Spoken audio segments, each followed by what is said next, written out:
Like an intro music. Like an intro music.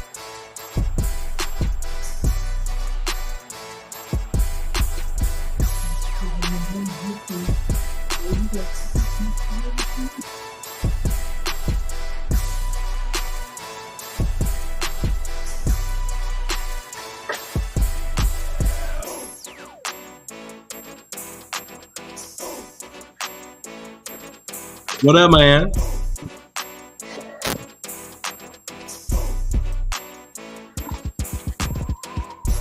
What up, bro? Can you hear me? I can. That's what's up. How you feeling tonight, bro? I'm good, man. How are you? I'm good, bro. We live? Oh, yeah, we live. I'm finna get our countdown started up. If you got anything to get together, just go ahead. I'm ready.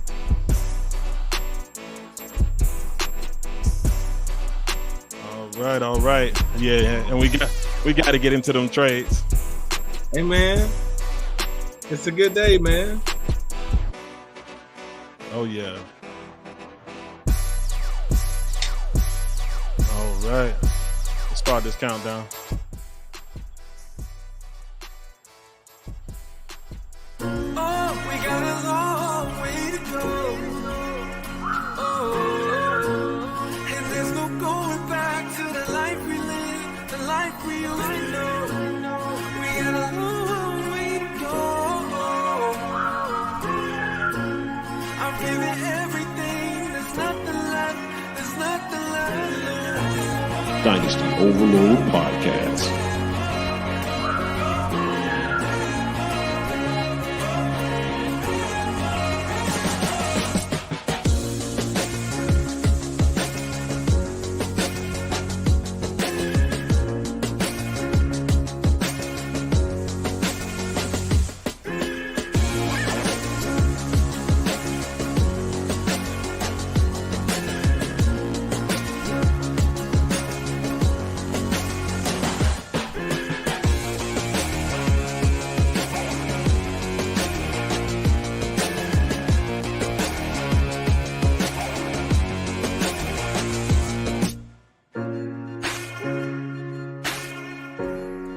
Dynasty Overload Podcast.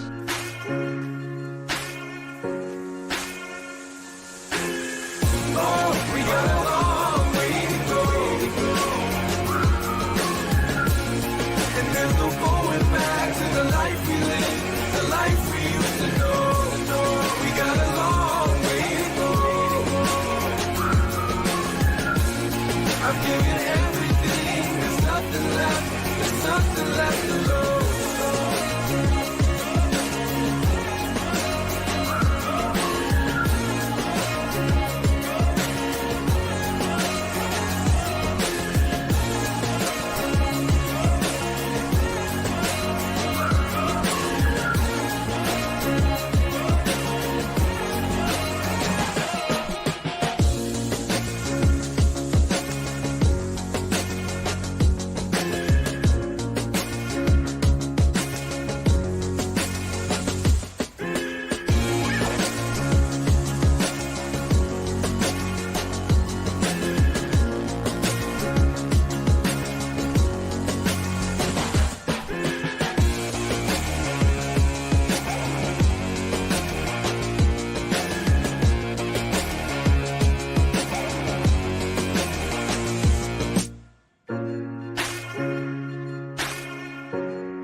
Dynasty Overload Podcast.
Dynasty Overload Podcast. Oh, we got a long way to go.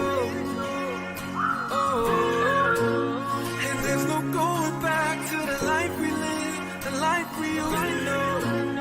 We got a long way to go. I'm giving everything, there's nothing left alone.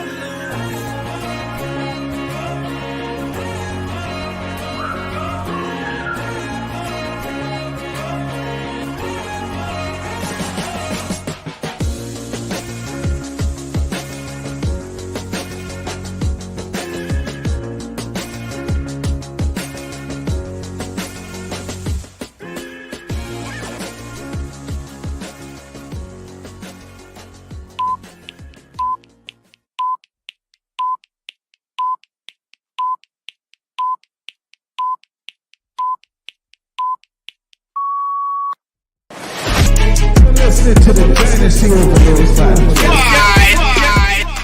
You know who not bomber class rampant? You know me?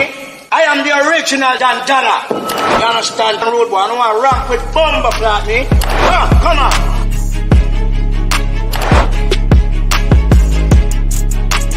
Listening to the Dynasty Overload Podcast.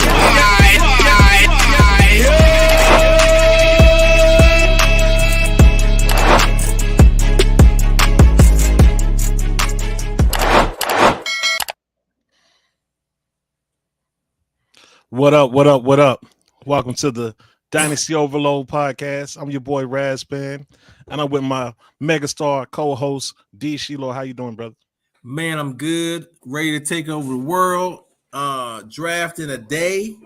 It's about to be on, man. I'm hyped. Oh, yeah, absolutely, man. Listen, it's a lot going on. Usually I have the music playing. Something didn't work this time, but it's all good. We're going to keep it popping, right? Yes, sir. All right. All right. Great show tonight, guys. Great show for everybody. We are talking perfect landing spots for the 23 draftees. It's going to be because you listen, these things are going to change. Like, and your idea of what these guys are going to do is going to change based off of where they land. But hey, fair warning. I'm going to give a shout out to Mr. Manny because last year, and he's going to tell you, listen, he'll tell you himself if he hadn't told you yet, if you hadn't heard the story, he was a guy that when everybody said, hey, Garrett Wilson is the best receiver in this draft, but hey, we don't like that Jets landing spot. He was the guy that said, hey, I don't care about landing spots. I'm taking Garrett Wilson.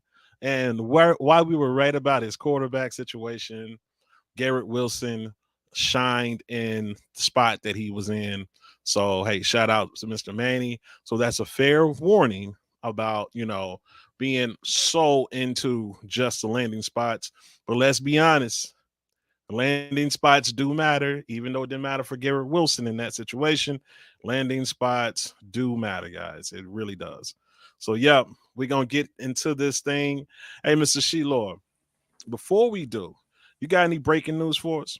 So right now, we are on DeAndre Hopkins' watch. So there's been some rumors out that he's going to the Ravens. We haven't seen anything official yet, but that looks like something that might happen. And if it does happen, I expect to see Lamar Jackson actually sign back with the Ravens, now having two veteran receivers that have actually shown in the past that they know how to get open. They know how to run their routes. They know how to make things happen. So very interesting to see how that goes. Of course, we're going to see some amazing draft day trades. So definitely keep locked in with us on Twitter as we break news and actually report out draft picks tomorrow. So very excited about that. Good stuff, Mr. sheelor. Question for you. How are they going to pay him? So the salary cap is one of those magical things where you can really structure contracts in such a way where you can make it all kind of work. So sometimes it's a matter of, the guaranteed money that they take up front, extending out the signing bonuses and things of that nature over the length of a contract. So there's a lot of different ways that you can actually structure contracts to make it work. So each team typically has a capologist to make it flow. And then sometimes you'll see even players restructure their contracts to make everything flow. So, like, for example, Jalen Hurts just signed a massive deal, but his cap number this year is only like $17 million. So there's ways to actually make it work under the cap. And, I'm confident if you want to make something happen, you can. You might just have to push some things down in the future as well. So very interesting to see how it comes together. Yeah, at this point, they're going to have to get very, very, very creative dealing with that cap because I'm kind of like, listen, unless there's some magicians down there, like I don't know, but I do believe that is good signs. I think Lamar is almost a lock to resign now, and if you bought Lamar for cheap, and in some of these startup drafts, hey, good for you, good on you. I still think Lamar has the issue of how long will he last at an elite level. That and then his last 2 years, his seasons has ended due to injury. So those are things to keep an eye on. Now, of course, we had Mr. Christian McCaffrey, who had 2 injury-riddled seasons, and then he come back to basically the 2 running back last year. Yes, sir. Overall. Yes, sir. But at the same time, how confident are you that Christian McCaffrey is going to be able to consistently put up those type of numbers year in and year out? I would say most of us are not super confident, and most of us, like in the dynasty community, do not see Christian McCaffrey as a long-term solution at the running back position. I think he's more of a win now type deal, or when you have him, I think you're thinking more win now. I don't think you're thinking a dynasty building block. What say you? So Christian McCaffrey is very unique. I think his workload in Carolina was crazy. And it was one that actually put him in positions where he would actually be injured. I think the scenario in San Francisco is actually a little bit different. And because they're going to be utilizing him out of the passing game, I think that always extends life and longevity to the running back position. And then you also have a smart coach in Kyle Shanahan. I always want to say Mike. Kyle Shanahan, who knows how to necessarily put players in the right position to be successful. So that's always a big thing. And then they've already said that they're going to utilize Elijah Mitchell as well. So I think those are the things that we're looking at to preserve the talent. So as far as if I'm a win now team, I'm all in. I still kept my Christian McCaffrey shares. He won me a lot of leagues last year, he and Austin Eckler. So I'm still grabbing those guys because I know they're going to actually, if nothing else, they're going to catch those balls. So that's the big part for me as far as actually getting those receiving backs. They literally are the lifeblood in fantasy. So really kind of having that going. So I'm still in on Christian McCaffrey, but I always try to build my teams in mind with a 2-year window. So once that 2-year window is up, then I can go ahead and start assessing it. Do I think he's about to fall off in 2 years? No. I'm going to roll with him for 2 years, but at that point, I'm probably going to sell. Okay, so this is the next question, and I agree with that. But this is the next question, and I will say this: do you believe that Christian McCaffrey is going to be that same Christian McCaffrey that we're used to, as far as putting up almost 400 points, 350 to 400 points? Is he going to be that same guy in San Francisco? Well, I think we saw him do it after he got traded. So I mean, it wasn't Elijah Mitchell was hurt. Yeah. And then he come back. So I definitely believe Elijah Mitchell's gonna chew into that workload.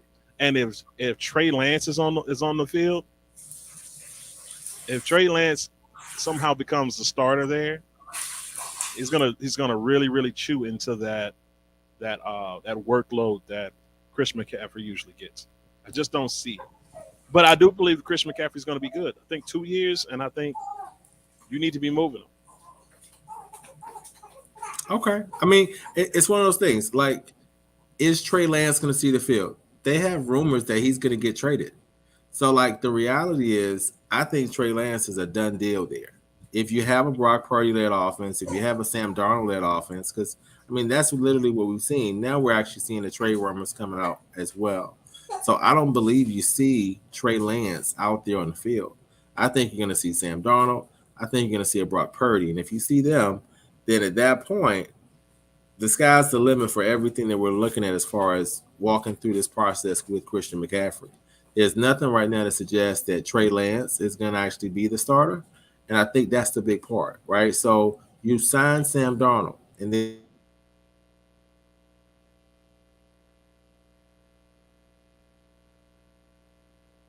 you come with the reality is, I think that ship is sailed. I'm looking forward to him actually having him a new home at some point, either on draft night or shortly thereafter. Got you. All right, so let's shift over, Mr. Sheelor. Listen, there was some things that was going on in one of our recently drafted leagues here. Yeah.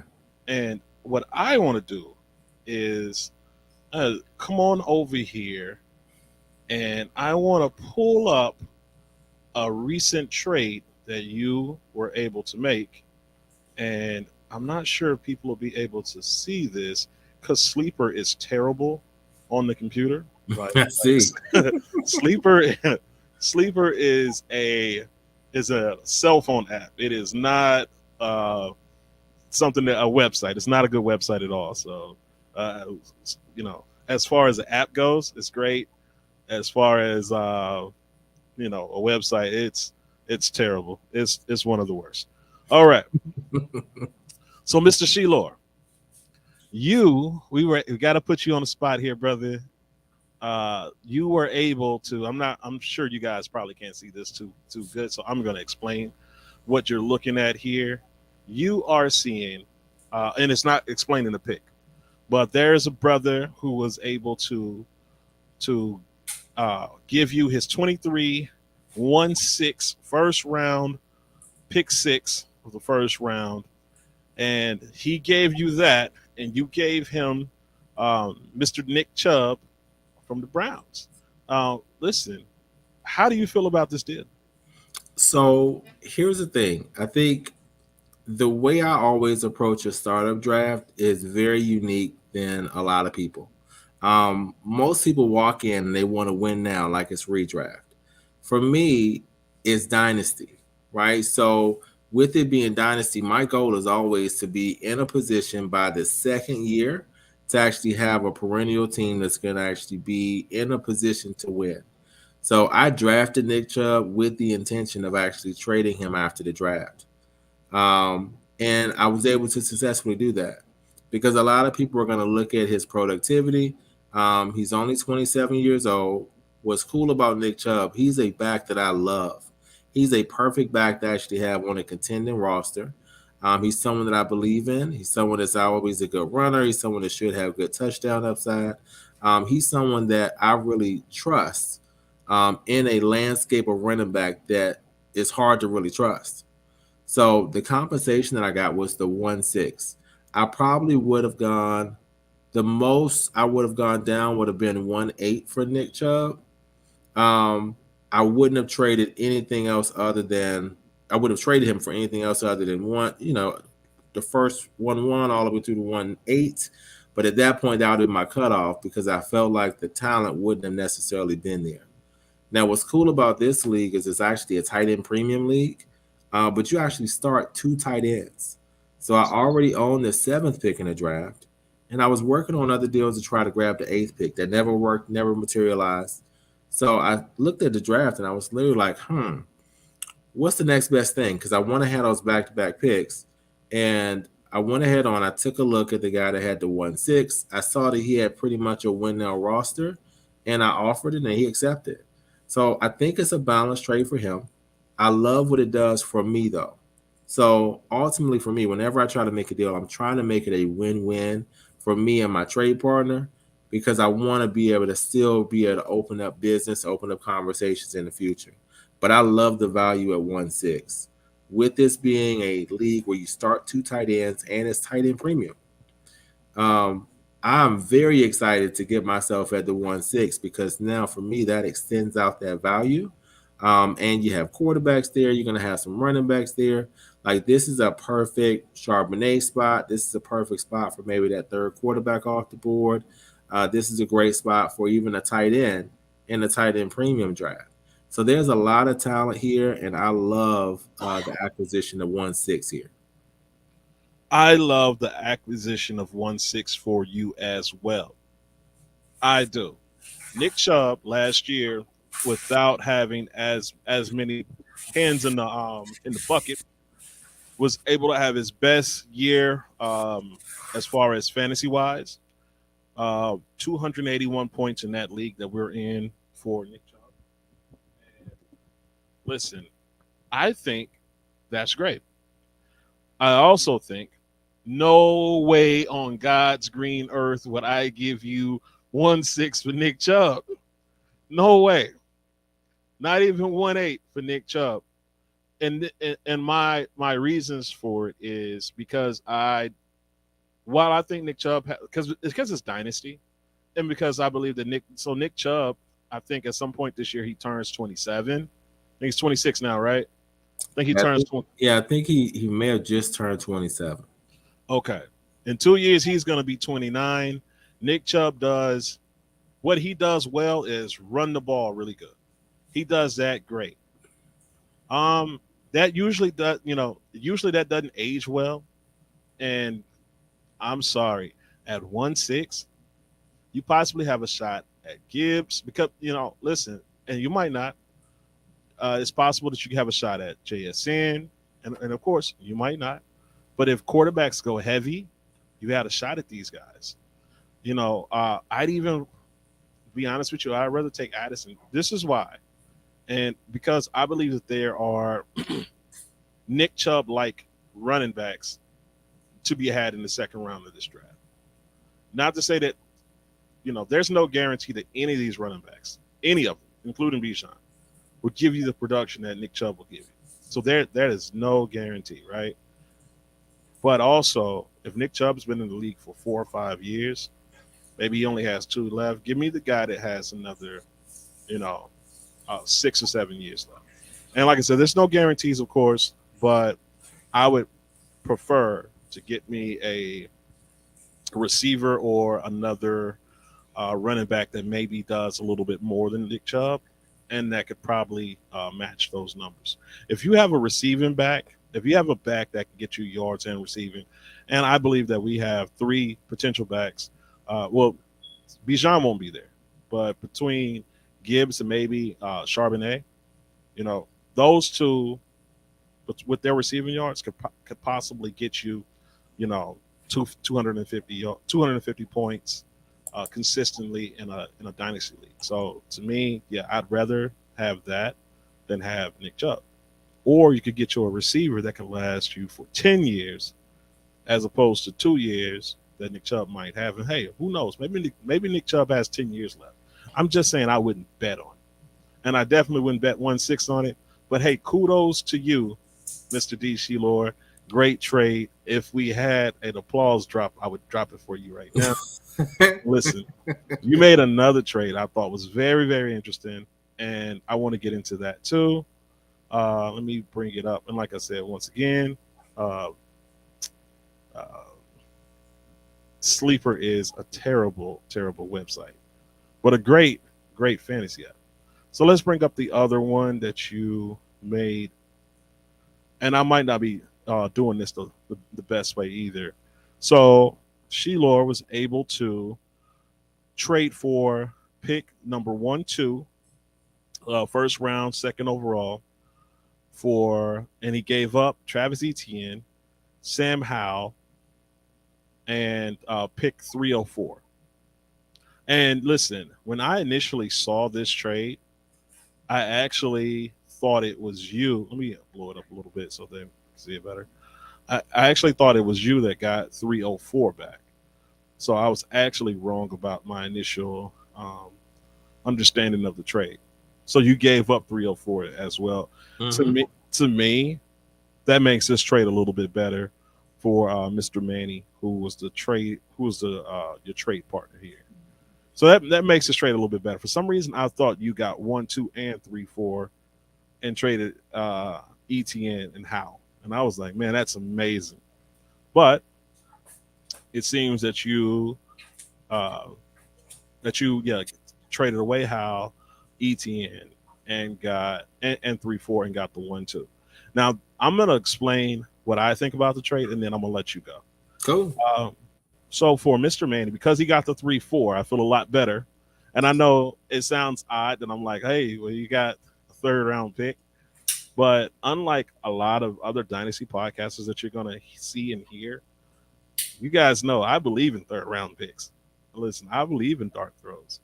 I believe that I can not sitting here saying that I'm this savant as far as talent, but to say that, man, third round picks at times turn into valuable players.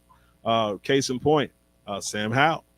Sam Howell went either late second or in the third round in some drafts, dynasty drafts, rookie drafts that we did last year. So, hey, kudos to Sam Howell. He was a third round pick that I was able to trade for a first round pick in some of our leagues this year. As soon as he got announced as being the starter, I think I got 1-9 for him in one league and 1-10 for him in another. Mhm. And so this is an example of a third round pick going to a first round pick. Great investment. Okay. So I think that Sam Howell's going to get a chance to start, and I think he's going to start over Brissett. I do believe that. He would have to fail epically for Brissett to be the man in Washington. So I think that's a good person to have, although had he took a quarterback, Bryce Young and Stroud, he would have known that quarterback was going to be guaranteed for years to come. ETN is a great pick. I'm in love with ETN because he catches the ball. Excuse me. And he's not a bad runner either. He can run between the tackles. He can get you some touchdowns and stuff like that. So I like him as a runner, like him better as a receiver. And he's going to be heavily involved in that offense. I do kind of wonder what's going to happen with so many hands involved now with Ridley, Kirk, and if they continue to have Zay Jones involved and Ingram, so that does make me, wonder a little bit. But I honestly think that out of those receivers, I think Travis Etienne is going to be the safe one because he's going to be the safety blanket, coming out the backfield. I do wonder if they're going to draft another running back. How bad is that going to affect um, my love for Etienne? And listen, guys, I love Etienne and I hate the Jags. So go figure that one. And then as far as this 3-4 that Mr. Manning was able to get, the reason I like that because this is a tight end premium um, draft, and I don't believe that a lot of guys are going to be thinking tight end.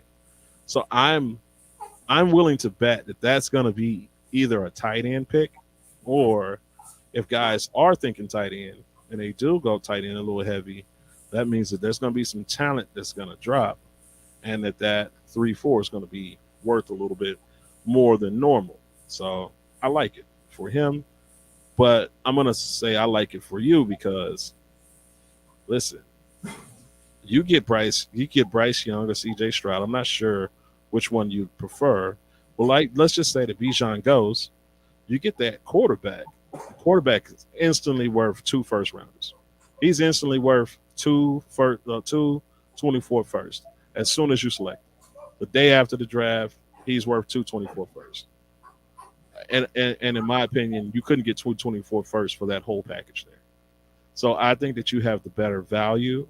And if the guy in front goes quarterback over Bijan, now you have the prize of the draft, Bijan Robinson. I think you probably have a 35% chance. I think it's probably 65-35 between what he actually picks. Because once you really start thinking about what you're going to do in Superflex leagues, quarterback is always king. All right, I'm done. I know I was long-winded there. I'm going to let you have it, Mr. Sheelor. Tell me what you think. So here's the thing, right? So I like Travis Etienne. I am on the Sam Howell bandwagon, but for me, getting to 1-2 is phenomenal.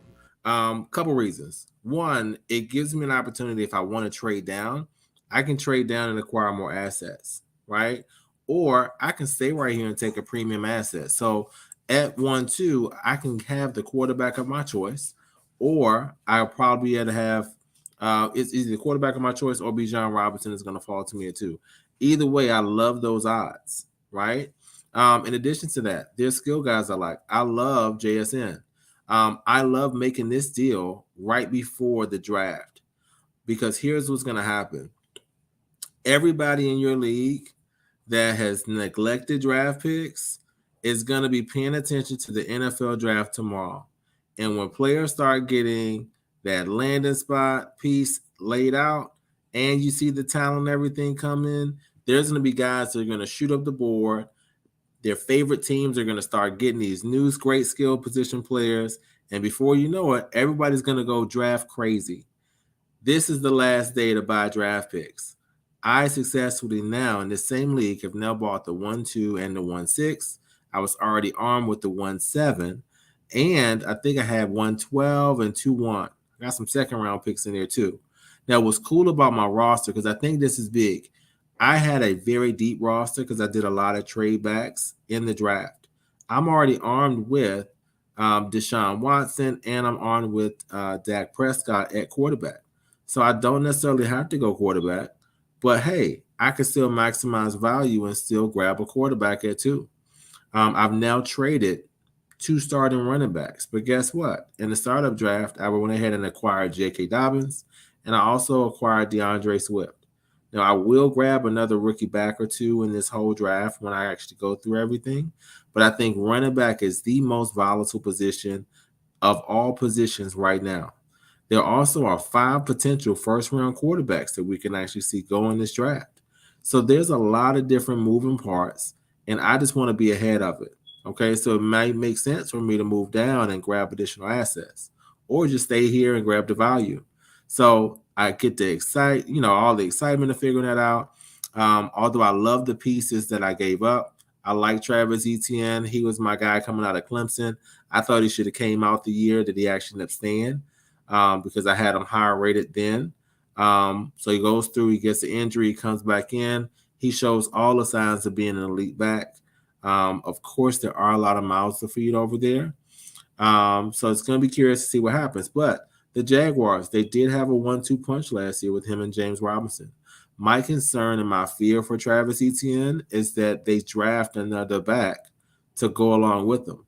They don't need receivers. They have a good offensive line. They have a tight end. What else could they do? They can probably add them another back, a bigger back that maybe cuts into some of the goal line work, handles some of the grunt work, that kind of takes away from some of the upside that we want to actually see with Travis Etienne. Sam Howell. I love Sam Howell. I'm a big fan of his. I think he is or was the sleeper of the draft last year. And he lands in a perfect spot in Washington. They do have an ownership change. I am a Commanders fan. Hail to the Commanders. And I think he's going to have a really good season and has a great opportunity.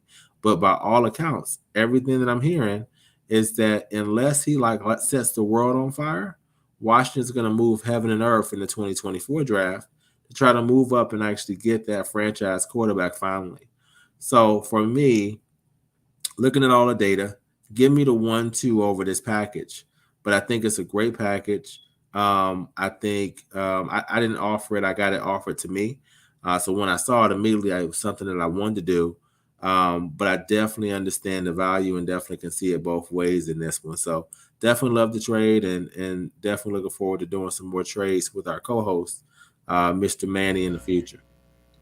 Perfect. Hey, great explanation. Listen, like I said, kudos to you, Mr. D. Sheelor. Like I said, if I could hit the applause button for you, we'll have the applause soon. I'll do it. Oh!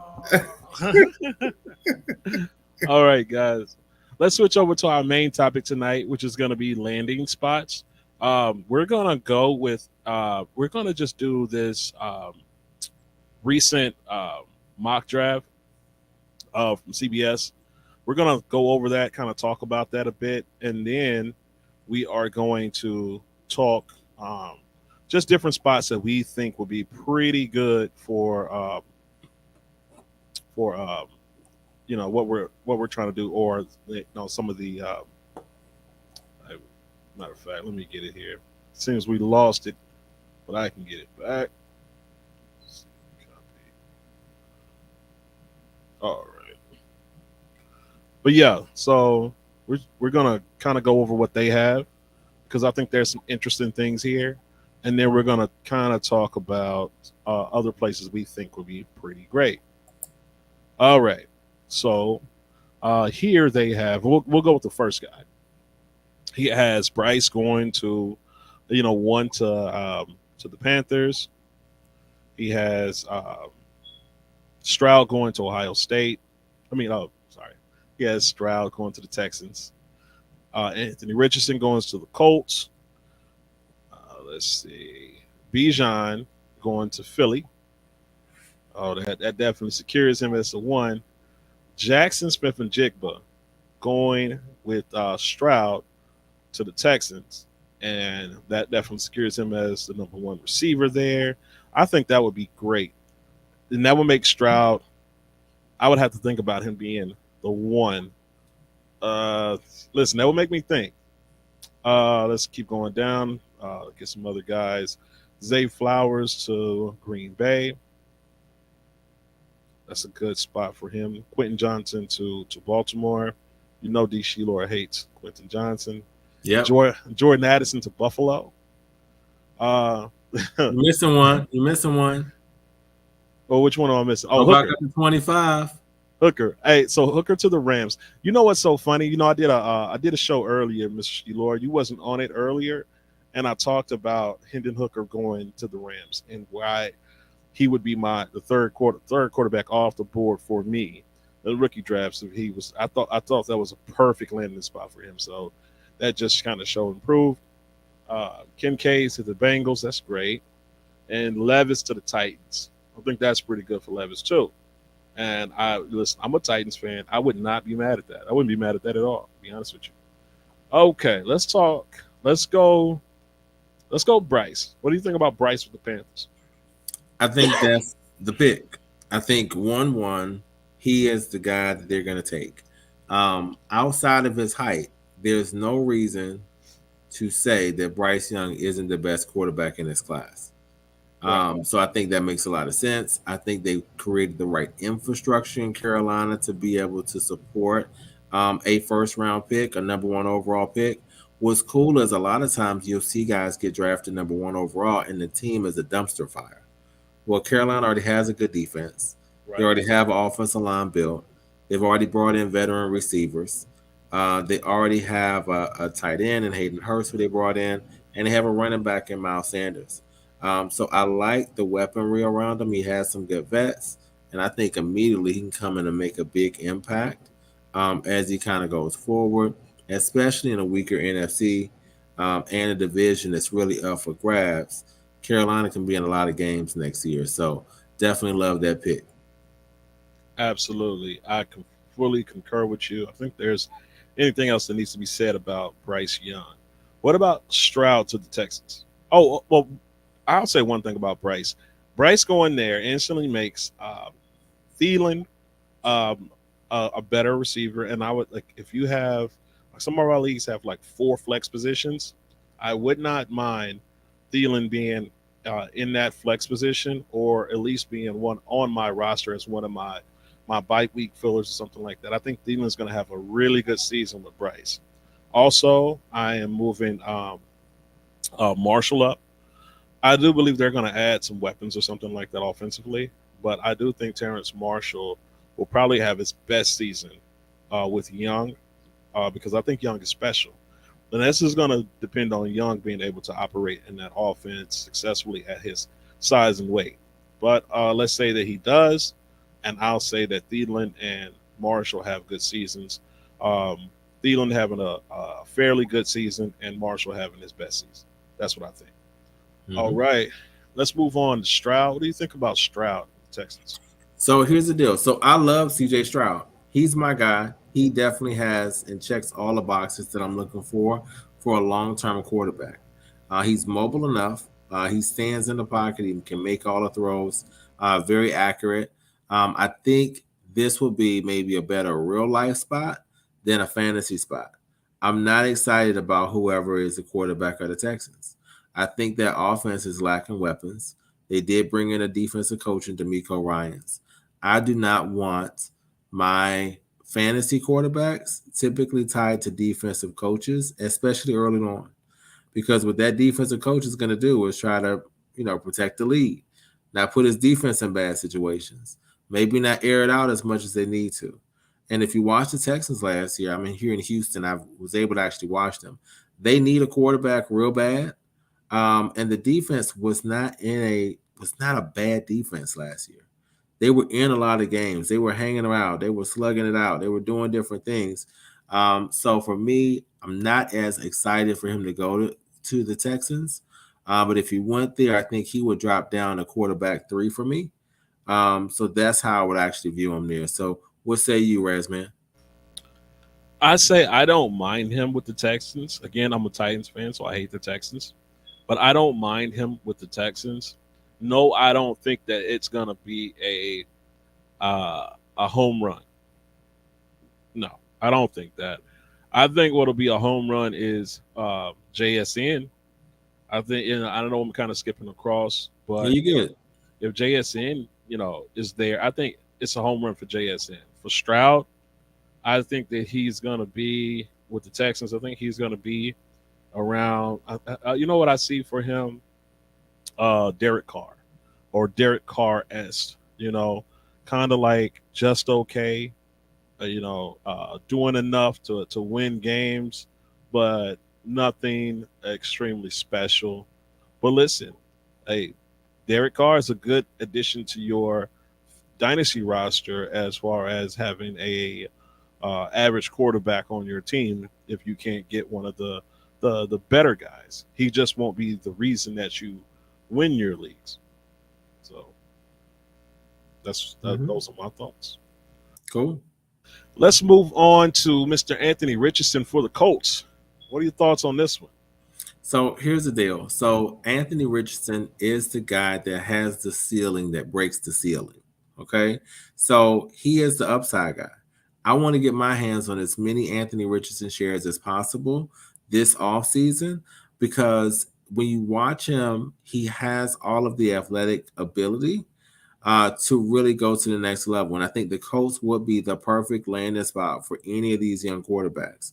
Already having a decent O line, already having Jonathan Taylor established, already having a good defense.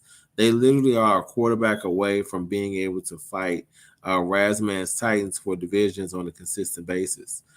So I definitely believe that this is a great landing spot. I love the fact for him that Gardner Minshew is present.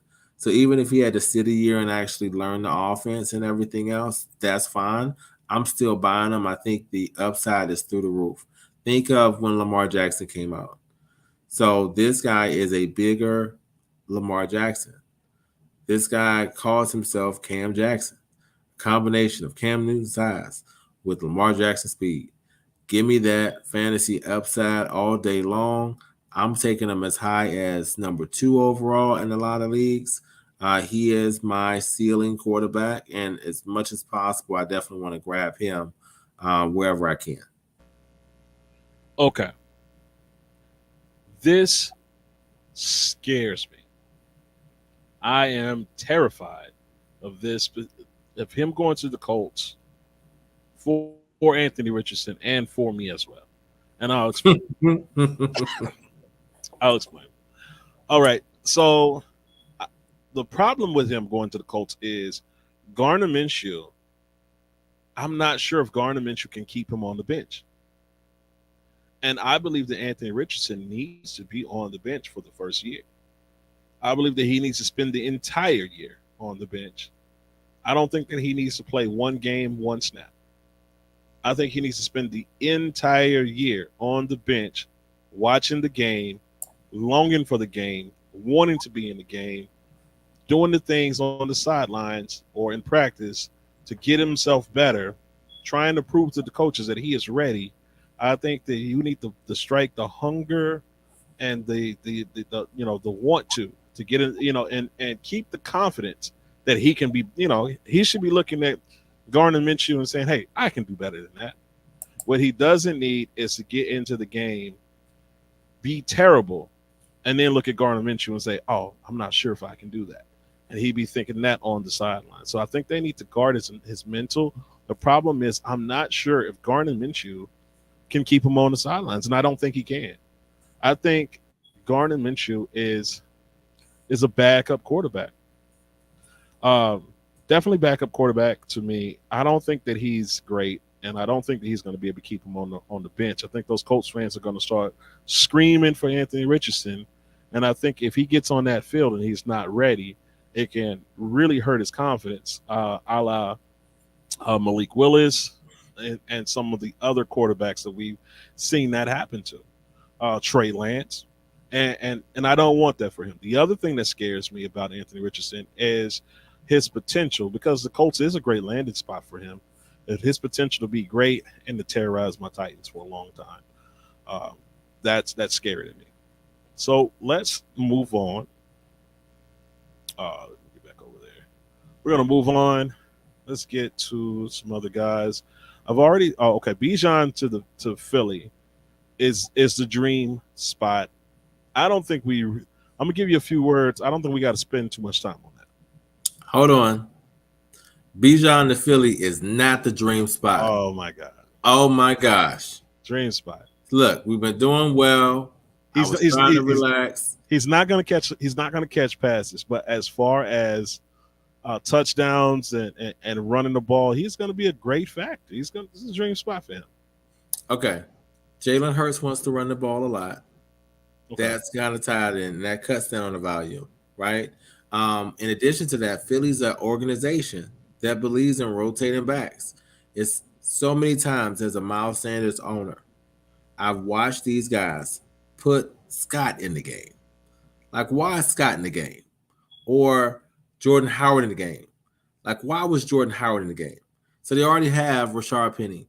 I think this is a terrible landing spot based off of what they do and what makes them unique as an offense. Plus, I think it ruins the value somewhat of Bijan Robinson because I think it slows him down. He's not going to go ahead and just be the guy in that offense. I want him to go somewhere where he's actually leaned on. He's able to be used as a pass catcher and things of that nature. Jalen Hurts, his first instinct is to take off. So this is not an ideal landing spot. So just kind of What jumping would with be that. what would be an ideal landing spot for Bijan for you? Ideal landing spot will be anywhere not named Philly, but real talk, like I can see him in a scenario like I would love to see him fall a little bit. Not as a Commanders fan, right? But I think at 16 to the Commanders, he is the perfect fit because he has so much talent that he's going to dominate that particular backfield. Give me Bijan Robinson at 16 to the Commanders. We know that Ron Rivera leans on the running game. We know that he's a defensive coach. We know that that's his belief system. We know that Bijan Robinson was going to eat Brian Robinson and Antonio Gibson's lunch. Give me Brian Robinson in the nation's capital. They got a new ownership team. They want to go ahead and lean on that defense. They want to go ahead and run the ball. Get you a bell cow elite back that's able to make that happen. Support Sam Howell. Like, this is the fit. So 16 to Washington is where I want to see Bijan Robinson go. I completely disagree. Of course, the Commanders fan is going to put Bijan Robinson Just saying. on the Commanders. Wow. Anyways, you're not making it past 16. Watch me on draft night. Watch tomorrow.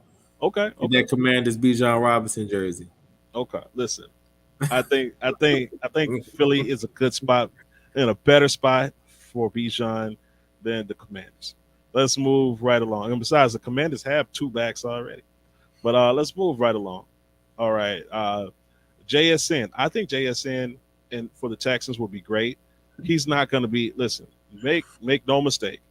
Bobby Trees or Robert Woods and Nico what's his name? Nico Collins. You still got Nico John Collins. Mechie over there too now. And Mechie, all of those guys to me don't mean a hill of beans when it comes to JSN. I think JSN will be the guy there, hogging all the targets. I think he would be the outlet. I think he would probably be focused in, and Stroud would just go to him continuously if those were the two landing spots. So for me, this is a great landing spot. What say you?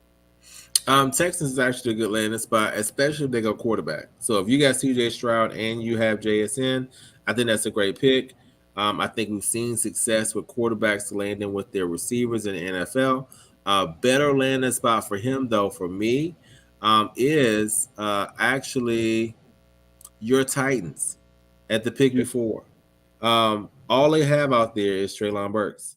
They need another weapon to actually make everything work and make that offense flow. I would love it. Especially if they're going to go a different spot quarterback-wise. Yeah. So I definitely think that for me, the Titans would be the better pick there at 11. Listen. I love you, brother. Of course. I'm just saying. I don't know. Like outside of Treylon Burks, I don't want anybody else in that receiving core. So give him a running mate over there so that way you can really make some noise. Yeah, I would love us to have JSN. I really would. That would be great for us. I think that Treylon has problems getting open. So JSN would definitely almost have to be play slot, and he could play a little Z, and I think that it would work. He just can't play too much Z. So we're gonna have to, with those two guys on the field, we're already gonna be running the ball, and JSN can block. Burks was actually one of the better blocking receivers last year. That's why he was one of the reasons he was our pick. But listen, that JSN will be a great pick. Pick for the Titans. I'm on board with that. I do think the Texans, however, may be better, but I do like JSN's first year with Ryan Tannehill more than I would like it with Stroud, because I think as far as JSN would almost perfectly fit A.J. Brown's rookie year role, because when A.J. Brown first come in, he was not the one receiver. He was basically playing big slot for us his rookie season. If you guys kind of go back and look, there was a bunch of slant routes, and JSN would maximize in that. If if JSN goes to the Titans, he's 1,000-yard receiver first year. Mark my Mhm. words on that. Okay. Zay Flowers to the Green Bay Packers. This is getting spicy. What you I think? love this landing spot. I think it makes a lot of sense. I think he is a receiver that can play inside or outside. He gives them that versatility with the Jordan Love era starting. Um, of course, the big criticism over the years of the Packers has been what? They never draft a first round wide receiver for Aaron Rodgers. They always take guys in the second, third, later rounds. And the biggest, most hilarious scenario here will be at this moment in time, they actually go ahead on and get Zay Flowers. So to me, that's really hilarious. And I think also with them, it's going to be interesting because I think with the Aaron Rodgers trade, I want to say they actually swap spots. So they actually be at 13. So I think that's a great fit. I love Zay Flowers there. What say you, Razzman? I'm gonna agree with you. I love Zay Flowers right there where they be taking him. I think pairing him with Christian Watson and Romeo Dobbs will put the quarterback. What's the quarterback's name? Love.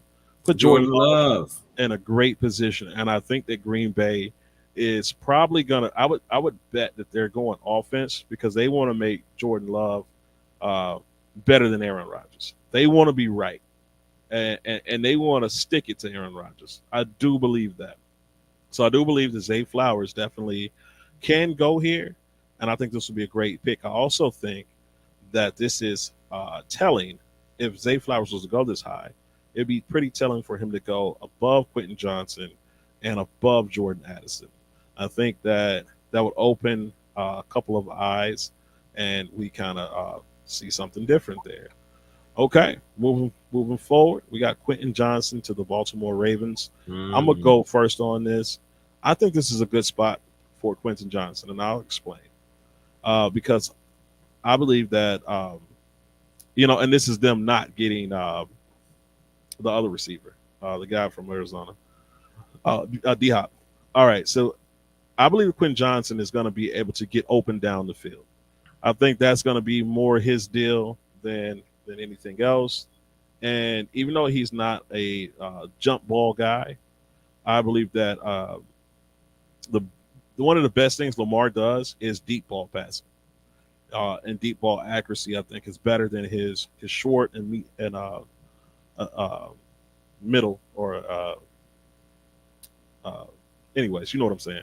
Mhm. But I think his deep ball passing is better. Okay, so I think that this is a good fit. Now, I think this is a better real life fit than it is going to be dynasty fit for Quentin Johnson, of course. But I do think that Quentin Johnson is probably going to be able to get you 150 points in this offense. I think he's going to be hit and miss. So I think he's probably going to average 9 to 10 points a game. And listen, and that's not terrible. That's not terrible, especially if he can build on it, the years moving forward. The thing about Lamar, though, is Lamar's health, and you kind of got to be a little worried about that. But that's what I think. I think that Quentin Johnson will be the deep ball guy in Baltimore if that happens, and then OBJ will be basically your intermediate throws and your short throws guy, all your slant routes and stuff like that. This is what I think about Quentin Johnson. What do you think? Okay. I like to lean on what the NFL tells me. Now, first of all, my eyes told me that Quentin Johnson is not him. Okay. There was a lot of hype around him coming out. I watched the film. I told you, I told everybody, I told the world, Dynasty Overload community, listen to me, hear me on this. There's too many red flags on Quentin Johnson. It's not that he can't be successful, right? But there's nothing on film that says that this guy is an elite NFL receiver. He does not have jump ball ability. He does not do that thing going downfield. He does not get separation on routes. A lot of his touchdowns are blown coverages. He was not the star of his team. His stats didn't increase from his sophomore season to his junior season. And here's the biggest thing of it all. After all the process and everything else, the NFL did not invite him to the green room because they did not want him to get embarrassed if his name does not get called in the first round. So, no, this is not a good landing spot. No, you shouldn't be grabbing Quentin Johnson. If you grab him, you want to see if he gets paired with an elite quarterback. If he gets paired with a Josh Allen, if he gets paired with, let's say, who else is elite? I don't think the Bengals make sense, but say he goes with the Joe Burrow. His best case scenario is actually getting with an elite quarterback and putting the work in and really following that DK Metcalf plan to really go ahead and actually have some success. Outside of that, I don't see him going in the first round. There's better receivers that get open that are going to make an impact. So, terrible spot for me. Okay, so this is what I think about Quentin Johnson.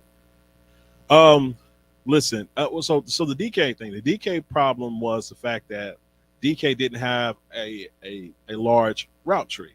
You know, they said that DK had a route branch, which was hilarious to me, right? Yes. And listen, and Quentin Johnson isn't. It's not that he's not that far off that. The other problem with Quentin Johnson is the fact that he doesn't fight for the ball, and he doesn't have great ball skills for his size.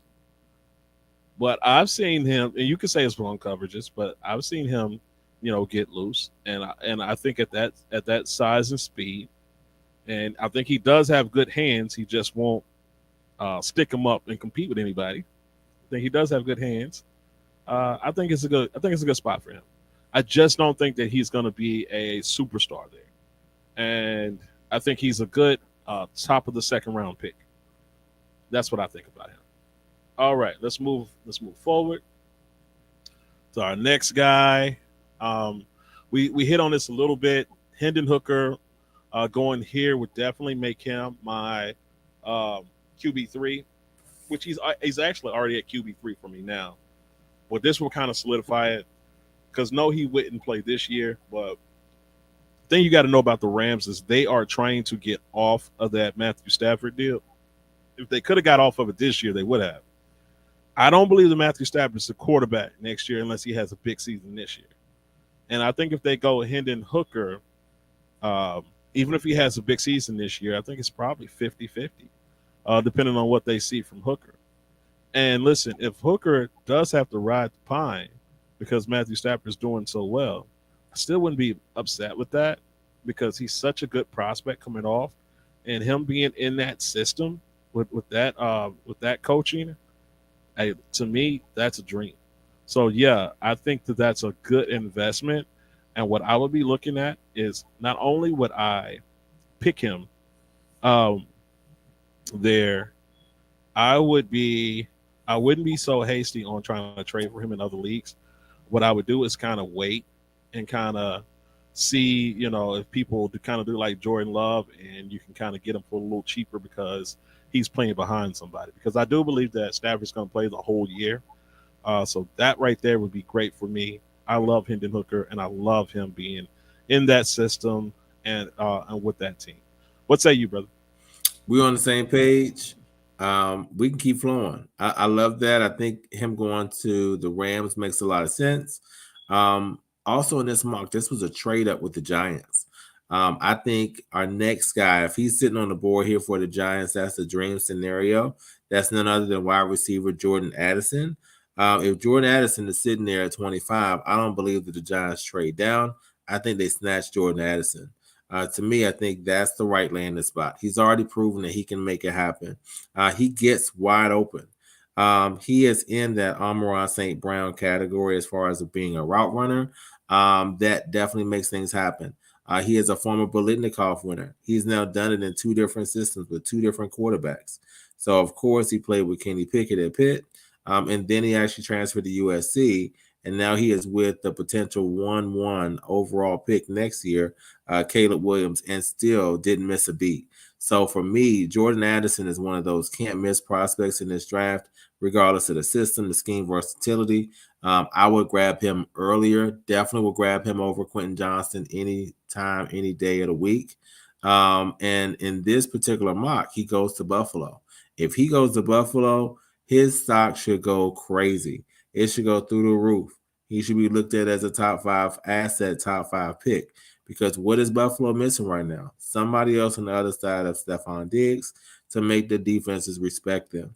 So that's my analysis on Jordan Addison. I definitely want to pass that over to you, Razzman. Okay, so Addison is my wide receiver too. This would only solidify that for me. He would definitely be my wide receiver too. And listen, if he was to land in this spot here, I almost wouldn't be mad. Um, Listen, so if Jason gets taken to me, I really wouldn't be that upset because he would almost be on the same level to me. I am a really, really big Addison fan. And I think much bigger than some of these other guys because there's no way Quinn Johnson should have went ahead of Addison. Maybe Baltimore would probably be thinking about the fit for them. But and even Zay Flowers. I'm sorry. I like Zay Flowers, but I don't like him more than I like Addison. I think Addison is just better. All right. Our last one is going to be Will Levis to the Tennessee Titans.